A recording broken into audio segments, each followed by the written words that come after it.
So why did you make that decision to join the SNP at that point? Oh, because like so many other people, I wanted to make a statement inside my own head and to the world that this isn't over. That what happened on the 18th of September 2014 was the first game in what is going to be a bigger match, and to try and keep alive not just the idea, but to keep alive all the energy and positivity that had been created in the process of the Yes campaign. To make sure that didn't just dissipate and that it went forward, we needed to, well, I felt the need to join a political organization so that I could work with others in a more structured way, knowing that it might be years that we'd have to keep the movement going before we got to do this again. And that's what, and for me, the SNP was the only game in town. I mean, that's some other people joined the Greens or the SSP or whatever, but I mean, for me, it was pretty obvious that the SNP was the only game in town. And crucially, the SNP had now begun the process of replacing the Labour Party as the mass social democratic party in Scotland, capable of commanding the support of working class communities, particularly in urban Scotland. And that made it a political vehicle that could, that could win from my point of view. So, and it could deliver the type of social and economic objectives that I have long aspired to. So you don't think appointing Alan Roden, ex-editor of the Scottish Daily Mail, as communications director means Labour's taking the social democratic thing back then? Not really. No, that's I don't know. That's an amazing appointment, really, because Alan Roden is a pretty passionate conservative. I mean, he's not some sort of neutral professional. So that was a weird one. But these days, nothing the Labour Party does is really that surprising, is it? Someone tweeted last night, it's one of the best I've seen in years. No, it was Angry Salmon, actually. That watching the Labour Party at the moment's like watching a giraffe trying to run across an ice rink. Well, yeah. I mean, it would be sad. It would be funny if it wasn't so tragic, because I mean, there are still some good people in there, and they're just engaged in this massive exercise of self-harm, from what I can see. And I suppose, the good thing from a Scottish point of view is that they're no longer necessary. So, but I mean, I look at what's happening in parts of England, and it's terrible, the fact that there's not an effective Labour Party to stand up for people. Absolutely, but in England they have kind of shot themselves in the foot with this coup, or isn't it a coup, or a failed coup, or a split, or what's going on? It's bizarre. Yeah, I mean, I've never seen the likes of it. I mean, back in the day, I was in the 1980s when I was a young activist. I was involved. I was in the middle of the Bennite campaign and the sort of the splits that then led to the Gang of Four breaking away to form the SDP. But to be honest, from what I remember of the atmosphere inside the Labour Party at that time, it was like a teddy bear's picnic compared to what's happening today. It's just vicious, and certainly the guys in Parliament. I mean, the majority of the Labour parliamentarians just seem to have detached themselves completely from any sense of being part of a wider party. I mean, I was speaking to somebody at the bar about what they would do if they fought this election against Corbyn and lost it, and they said it makes no difference. We're not going to respect the result anyway. That's how bad it's got. It's just seemed to be in just a permanent state of crisis with no hope or way of resolution. So back to the SNP then. We're in better shape. yeah, I'd say so. So you've moved pretty quickly through the ranks of the SNP, and now obviously we're at the deputy leader election. And I've been looking at your campaign literature and the videos you've made, and there's often this idea of an organisational upgrade.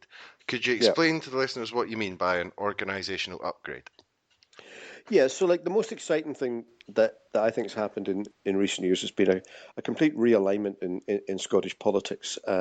And in particular, the cause of independence and the cause of social justice have overlapped now to a phenomenal extent. And the Yes campaign wasn't just about independence, it was about taking control, taking power to change Scotland for the better. And that was why the message resonated so wildly. And the legacy of that has been that tens of thousands of people have joined the SNP to try and be part of a campaign for progressive social change.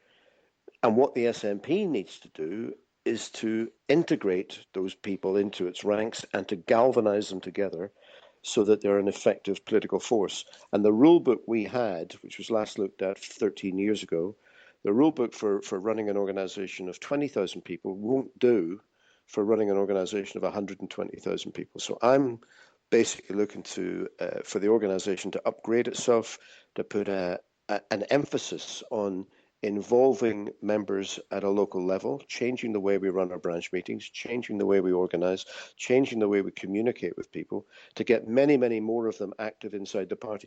This, by the way, whether they've just joined and been in a few months or whether they've been in for a lifetime, because one of the things I'm picking up in this campaign is a lot of people saying to me that, who've been members for decades, saying, yeah, we would glad somebody's saying this because it's time. We've been sitting here frustrated with the existing structures. So it isn't just about integrating new members, it's about getting all of our membership much, much more active. And to do that, and my firm belief and all my political experience says that's a good idea, but it won't happen by accident. We have to make it happen. Can't just sit back and hope that it will happen. And to make it happen, we need to commit money to employ full-time professional organisers throughout the country that can back up the voluntary efforts of local activists. So that's my main. So changing branch meetings, changing how we organise, putting in a full-time organiser network, and changing how we make policy. Those are the type of things that I'm trying to raise in this campaign, and that's the reason why I joined. I mean, for me, getting these things aired and talked about is why it's the most important thing. Whether I win or lose, getting these things on the agenda is important to me. Are there any specific ideas for how to change how policy is made? Well, I've got some. Last week's article in the National, I laid out some suggestions, but I mean, I'm not immodest enough to think that I'm the only person who's got an idea in this. So I do want to spend some time, if I was elected, consulting with others and consulting with local branches about how they want to do this. But I do think the idea of having 200 branches submit 200 resolutions to national conference, only for 90% of them never to see the light of day, is pretty ridiculous these days. Instead, we should have a national policy process headed by a commission made up of branch delegates, which can set out policy reviews in various areas and structures for involving people at branch, regional and national level, that can harness the many experts we have within our own ranks in certain areas of policy, and then put together a policy review document which is widely discussed and which eventually will make its way for final decision at the national conference. But by the time you get there, there's been hundreds, maybe thousands of people already involved in the discussion. You've narrowed it down, if indeed there is a difference of opinion, to clear options on what the way forward is, and people can take a sort of a balanced, informed judgment and feel they've participated in the process of doing something. And the policies aren't just a paragraph that's stuck in a resolution. They're actually a worked out program where things fit together. Yeah. And another thing I noticed in the campaign literature was you mentioned a couple of times in the videos that it's about preparing us for IndyRef 2. Yeah, well, that's my main concern. We don't know yet whether the next independence referendum is going to come in a couple of years or whether it will be in the 2020s. But either way, the SNP is going to be called upon to lead that campaign. I believe it needs to anchor it, but obviously reach out to a much broader alliance of people. But absolutely vital for our ability to do that is to have an organisation which is match fit, which has managed to harness all of the energy and the talents of the many thousands of people who've joined our party. And I think we've got about 18 months to get that right. And if we get that right, it won't just be something worth doing in itself, but it will put us in a much better position to develop a winning independence campaign next time. And just where do you think we are with IndyRef 2? You said, people, it might be 2 years, it might be 5, it might be 10. I mean, it's a big moment of uncertainty, but where do you think we are with it? Well, I think we're waiting to see. I mean, I think there is certainly a chance that we might be in a situation less than a year from now where all other options that might allow Scotland to have a relationship with the European Union, which people in Scotland voted for, that all of the ways of doing it are either taken off the table because there's no political support for them, or seem to be legally and constitutionally flawed, and therefore we're only left with one way in which the people of Scotland can keep their European passports, and that's to become an independent European nation themselves. Now, in those circumstances, that could well mean that IndyRef 2 is on the cards. But we are, in what even the few sentences I've just said, there's already, lots of hypotheticals and qualifications and conditions. So it's clear as mud at this point. But hopefully, before the end of this year, we will see something from the UK government about what their Brexit plan actually means. And we will have evolved some ideas from Scotland about the type of constitutional solutions we're looking for, and we'll know whether there's a cat's chance in hell of the two marrying up. But if they don't, and if the May government is determined just to refuse to talk to the Scottish government about special arrangements, then I think it's game on for IndyRef 2. Interesting times, but indeed. Um, But either way, Michael, it's going to come.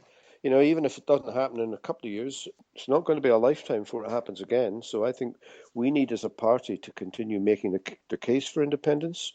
We need to constantly revise and review the prospectus that we're intending to put before people that spells out how it can be done and how Scotland can be a successful independent country. And we need to keep building alliances and building support for it, even before we have a timetable for when the next referendum might be. That work needs to go on. We don't just, we don't go into hibernation and wait till somebody decides to have a referendum.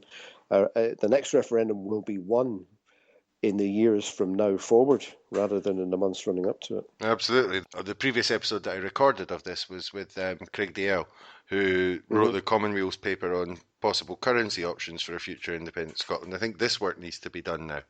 Absolutely. All sorts. Pretty much every policy area needs to be dusted down, reviewed, and checked against what happened since 2013.